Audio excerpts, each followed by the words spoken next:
HIV এবং AIDS সম্পর্কে জানুন এবং দায়িত্বশীল আচরণের মাধ্যমে নিজেকে, পরিবারকে ও দেশকে নিরাপদ রাখুন।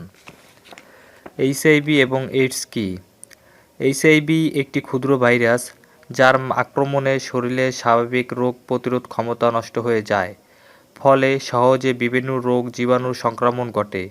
এইসব নানা রোগের লক্ষণগুলোকে একত্রে এইডস বলা হয়। এখন আমরা জানব এইডস কিভাবে ছড়ায়। 1. এইচআইভি এইডস আক্রান্ত কারো সাথে কন্ডোম ব্যতীত যৌন মিলনের মাধ্যমে এইডস ছড়ায়। 2. এইচআইভি আক্রান্ত ব্যক্তির রক্ত অন্য কারো দেহে প্রদানের মাধ্যমে এইডস ছড়ায়। 3. এইচআইভির সংক্রামিত সিরিঞ্জ অপারেশন এর যন্ত্রপাতি সঠিকভাবে জীবাণুমুক্ত না করে ব্যবহার করলে এইডস ছড়ায়। 4. এইচআইভি আক্রান্ত মা থেকে গর্ভাবস্থায়, প্রসবের সময় এবং বুকের দুধের মাধ্যমে সন্তানের এইচআইভি এইডস ছড়াতে পারে। এভাবে এইচআইভি এইডস ছড়ায়। এখন আমরা জানব এইচআইভি কিভাবে ছড়ায় না। 1. আক্রান্ত ব্যক্তির সাথে ওঠা বসা, খেলাধুলা বা তাকে স্পর্শ করলে এইডস ছড়ায় না। 2. আক্রান্ত ব্যক্তির ব্যবহৃত থালা বাসন গ্লাস ব্যবহার করলে এইডস ছড়ায় না। 3. আক্রান্ত ব্যক্তির সাথে একই বিছানায় ঘুমালে এইডস ছড়ায় না। 4. আক্রান্ত ব্যক্তির হাসি, কাশি বা থুতুর মাধ্যমে এইডস ছড়ায় না। 5. আক্রান্ত ব্যক্তির সাথে একই পুকুরে গোসল করলে এইডস ছড়ায় না। 6. আক্রান্ত ব্যক্তির ব্যবহার করা বাথরুম, ল্যাট্রিন ব্যবহার করলে এইডস ছড়ায় না। 7. মশা, মাছি বা পোকামাকড়ের মাধ্যমে এইডস ছড়ায় না। আমরা জানলাম কিভাবে এইডস ছড়ায় না। এখন আমরা জানব এইডস প্রতিরোধের উপায় কি কি। তাহলে শুনুন, এইচআইভির বিরুদ্ধে এখন পর্যন্ত কোনো কার্যকর ভ্যাকসিন বা প্রতিষেধক আবিষ্কৃত হয়নি। শুধু সচেতনতা এবং নিরাপদ আচরণের মাধ্যমে এইচআইভি প্রতিরোধ করা যায়। যেমন 1.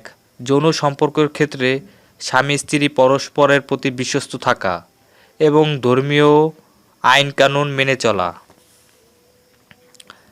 তাহলে এইডস প্রতিরোধ করা যায়। 2. ঝুঁকিপূর্ণ যৌনমিলন থেকে বিরত থাকা অথবা প্রতিবার মিলনের সময় সঠিক নিয়মে কন্ডোম ব্যবহার করা। 3. প্রয়োজনীয় ক্ষেত্রে পরীক্ষিত জীবাণুমুক্ত রক্ত শরীরে গ্রহণ করা। 4. একবার ব্যবহার করা যায় এমন সুচ ও সিরিঞ্জ ব্যবহার করা। 5. যৌন রোগ বা প্রজননতন্ত্রের সংক্রমণ থাকলে দ্রুত চিকিৎসা নেওয়া। এইসব এগুলো হলো এইচআইভি প্রতিরোধের উপায়। এখন আমরা জানব এইচআইভি আক্রান্ত হলে কিভাবে বোঝা যায়।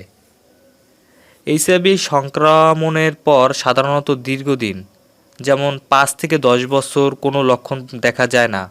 এইডস হলে বিভিন্ন উপসর্গ ও লক্ষণ দেখা যায়, যেমন 1. দ্রুত ওজন কমে যায়। 2. দীর্ঘমেয়াদী জ্বর হয়।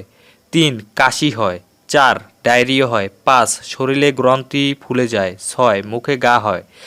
7. চামড়ায় বিভিন্ন ছোপ। 8. দুর্বলতা ইত্যাদি।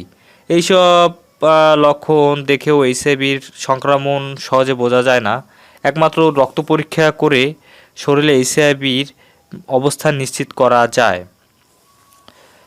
এইচআইভির এর চিকিৎসা কি? এখন আমরা জানবো এইচআইভির চিকিৎসা কি।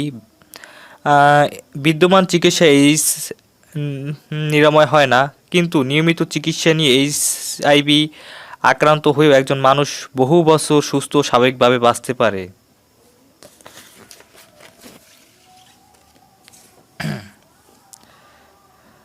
যারা পূর্বার জীবনে কোনো আচরণে এইচআইভি সংক্রমণের ঝুঁকি থাকলে নির্ধারিত সেবাকেন্দ্র থেকে পরামর্শ নিন ও রক্ত পরীক্ষা করুন। যারা প্রবাসী বা বিদেশি যারা আছেন, ধন্যবাদ। আমরা আজকে জানলাম এইচআইভি সম্পর্কে। যাই হোক, আমার অনেক শিক্ষণীয় অনেক কিছু জানতে হলে আমার চ্যানেলে ইউটিউব চ্যানেলে আমার এই চ্যানেলে সাবস্ক্রাইবার করুন, তাহলে শিক্ষণীয় অনেক কিছু জানতে পারবেন। খোদা হাফেজ।